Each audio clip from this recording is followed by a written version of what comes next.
আসসালামু আলাইকুম। আজ আপনাদের জন্য থাকছে পটেটো ডোনাট রেসিপি। আলু দিয়ে বানানো এই মজাদার ক্রিস্পি রেসিপি বানাতে একদমই সহজ, আর আপনারা চাইলে এটি বিকালের নাস্তায় অথবা ইফতারের মেনুতে রাখতে পারেন। তো চলুন এটি দেখে নিই কীভাবে বানাতে হবে।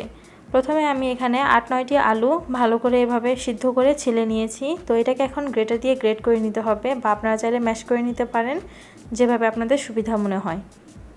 তো এখানে আমি গ্রেটার দিয়ে ভালো করে গ্রেট করে নিয়েছি।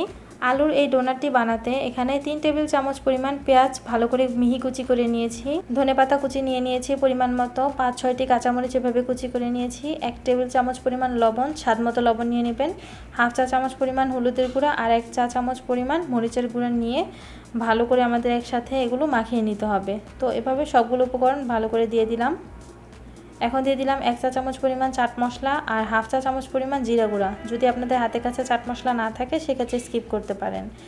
এখন এখানে দিয়ে দিলাম 1 টেবিল চামচ পরিমাণ কর্নফ্লাওয়ার আর 1 টেবিল চামচ পরিমাণ ময়দা।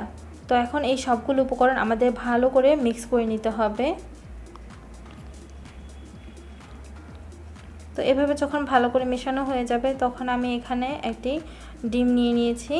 এই ডিমটা দিলে ভেতরে ডোনাটের ভেতরটা একদম সুন্দরভাবে ফুসফুসে হয়ে যাবে, আর কর্নফ্লাওয়ারের জন্য উপরের পাশটা একদম ক্রিস্পি হবে।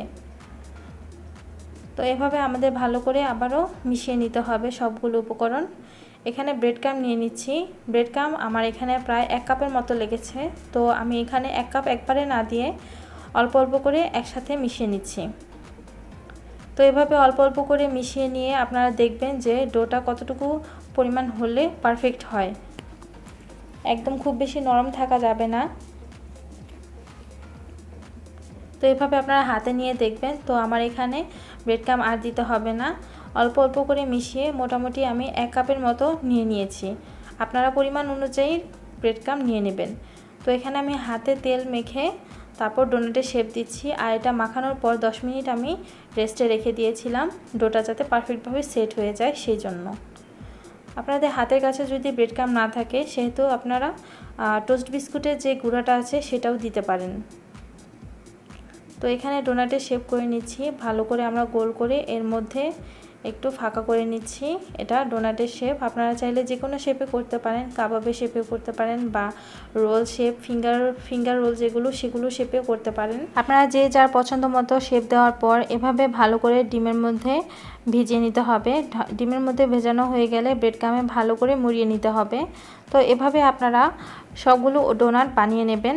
আর এই পর্যায়ে কিন্তু আপনারা ফ্রোজেন করতে পারেন। ঠিক এই পর্যায়টাতে আপনারা এয়ারটাইট বক্স অথবা জিপলক ব্যাগে করে ডিপ ফ্রিজে আপনারা 1 মাসের মতো সংরক্ষণ করতে পারেন। যেহেতু কাঁচা পেঁয়াজ দেওয়া আছে সেহেতু এর চেয়ে বেশি সংরক্ষণ না করাটাই ভালো, তবে আপনারা 1 মাস পর্যন্ত সংরক্ষণ করে রাখতে পারেন।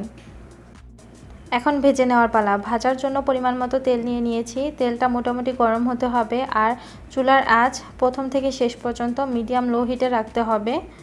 একদম লো হিটে রাখবেন না, মোটামুটি মিডিয়াম লো হিটে রাখবেন। আবার বেশি হাই হিটে ভাজতে যাবেন না, এতে করে কিন্তু উপরের পাশটা পুড়ে যাওয়ার সম্ভাবনা থাকবে। কর্নফ্লাওয়ারের জন্য কিন্তু আস্তে আস্তে যত ভাজবেন তত উপরের সাইডটা সুন্দর করে ক্রিস্পি হয়ে যাবে, আর ভেতরের সাইডটাও অনেক ভালো করে ফুসফুসে হয়ে যাবে। তো আপনারা আপনাদের পছন্দ মতো কালার করে ভেজে নেবেন। আমি মোটামুটি ডার্ক ব্রাউন করে ভেজে নেব। তো আপনারা দেখতেই পাচ্ছেন আমি আমার এক্সপেক্টেড কালার পেয়ে গিয়েছি। এভাবে ডার্ক ব্রাউন হওয়ার পর আমি তুলে নিচ্ছি। তো আপনারা যদি আরেকটু কম ভাজতে চান সেহেতু আরেকটু আগে আপনারা নামিয়ে ফেলবেন। আলু দিয়ে তৈরি এই মজাদার ক্রিস্পি রেসিপি আশা করছি আপনাদের সবার কাছে অনেক বেশি ভালো লাগবে, আর একদম সহজভাবে দেখানোর চেষ্টা করেছি। ঘরে থাকা উপকরণ দিয়ে দারুণ মজার একটি আকর্ষণীয় আইটেম তৈরি করতে পারবেন। আশা করছি আমার আজকের রেসিপি আপনাদের সবার কাছে ভালো লেগেছে। ভালো লাগলে অবশ্যই আপনার ফ্রেন্ডস অ্যান্ড ফ্যামিলির সাথে আমার রেসিপিটা শেয়ার করবেন, আর আমার চ্যানেলটি সাবস্ক্রাইব করে আমার পাশেই থাকবেন। আর পরবর্তীতে আরও সুন্দর সুন্দর ভিডিও দেখার আমন্ত্রণ জানিয়ে এখানেই বিদায় নিচ্ছি। সবাই ভালো থাকবেন, সুস্থ থাকবেন, আর আমার জন্য দোয়া রাখবেন।